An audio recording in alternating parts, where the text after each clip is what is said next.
Pasito tum tum, pasito tum tum, pasito tum tum, pasito tum tum. Hello, this is WIllie. Welcome to a classic modern review.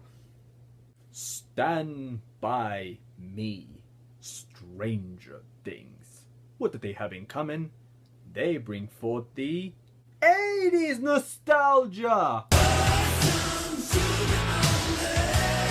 How colorful the 80s seem to be, right? So much of our geekness and nostalgia came from these years that fed into our want for the adventures in sci-fi and the supernatural. Filled with so much cheesiness, yet had a sense of fun and enjoyment. While adults were too excited for the future to arrive and evolve, children were busy on watching some of the most entertaining cartoon episodes ever put on television. It was the time when kids ruled the world over the adults before Wi-Fi had to ruin everything. But what do I know? I'm from the 90s, when violence and sex was awesome! So from the 80s, let's take a look at Stand By Me, from a Stephen King book about his childhood experiences in the 50s. It doesn't have any monsters, or ghosts, or clowns. On the contrary, it takes place in the real world about how kids view their lives and how it can impact them in this great story about childhood. When the night has come. When you think of the 80s nostalgia, maybe for some of you might think of flashy colors or supernatural events. Stand By Me has not much of that. Instead, it brings to the table the memories of what it was to be a kid, from the good moments and bad moments. So much so that it would be recognized in the Goldens, also viewed as a favorite from the King stories. And coming from the guy who likes to hate his own work being made into a movie, finally approve of something? Well, that makes something else.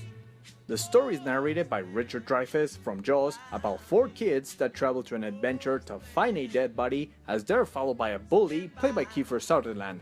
What? A bully in the 80s? No way! Through their journey, we get to know their distinctive personalities as characters and their issues in life. River Phoenix plays the leader of the group, who is stereotyped as the troublemaker, but inside is a down-to-earth, peaceful kid with a lot of pain. Will Wheaton plays a wimpy, smart kid that aspires to be a writer but fails to live up to his father's standards after his big brother dies. Corey Feldman is the loud mouth with a high temperament for being known as the son of a loony father, and Jerry O'Connell is, well, the chubby overweight idiot. Okay, going back to that group, you have a leader, the wimpy, a troublemaker, and the fat one. Well, you don't get much clichéer than that in the 80s. But to give them credit, these kids do marvelous in their role, as they are great. Looking at how they did the movie, you can tell Rob Reiner, the director, knew how to work with kids and understood them, which is no wonder they performed as good as they did. Especially Will Wheaton and River Phoenix, who brought a lot of the emotional and dramatic weight of the movie. When I see them all together, I do get a sense of childhood nostalgia. How they would act, how they would badmouth each other, were something that I lived as a kid.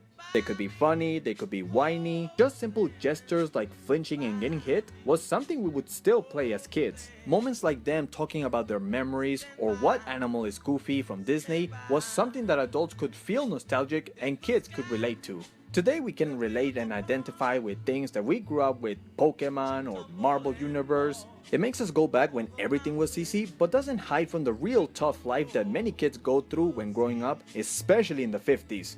Going back to Will Wheaton and River Phoenix, they bring a lot of the dramatic element into the story, which made it at times heartbreaking. They express their insecurities and fears that many go through at a very young age. We can all relate to at least one of their insecurities whenever we thought we couldn't live up to others' expectations, or that when our parents didn't love us, or experienced first-time disappointment from them.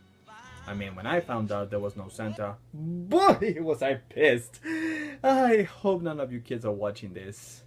But being serious, I think I should also mention just how tragic it was, the passing away of River Phoenix. Just hearing what a great guy he was and just how talented he was is really a shame. Because you look at him in this performance, you can tell he's really good. Well, if anything else, it's better to remember him for great works like this one. And not just him, everyone should be. The kid characters are very complex, it has funny lines and funny dialogue, The bully is very effective as intimidating and not the over-the-top chump that takes kids' lunches away. Stand By Me is filled with good moments such when the kids are running away from the train as fast as they can, the chopper, sick balls, the unexpected hard laugh I got from this scene which I won't spoil away if you haven't seen it. It's really not much about discovering the dead body, but more about reconnecting to our childhood and dealing with our premature adulthood. It has good landscapes, it has tense moments. If you're interested in watching a Stephen King story, then I see Stand By Me as a good pick to check it out. I give it an 8 out of 10 stars. And that's that. Those were my thoughts on Stand By Me.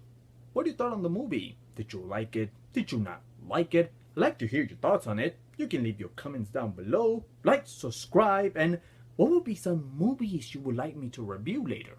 Well guys, tune in next time because I'll be reviewing Season 1 of Stranger Things. So for now, that's it for today. Ciao!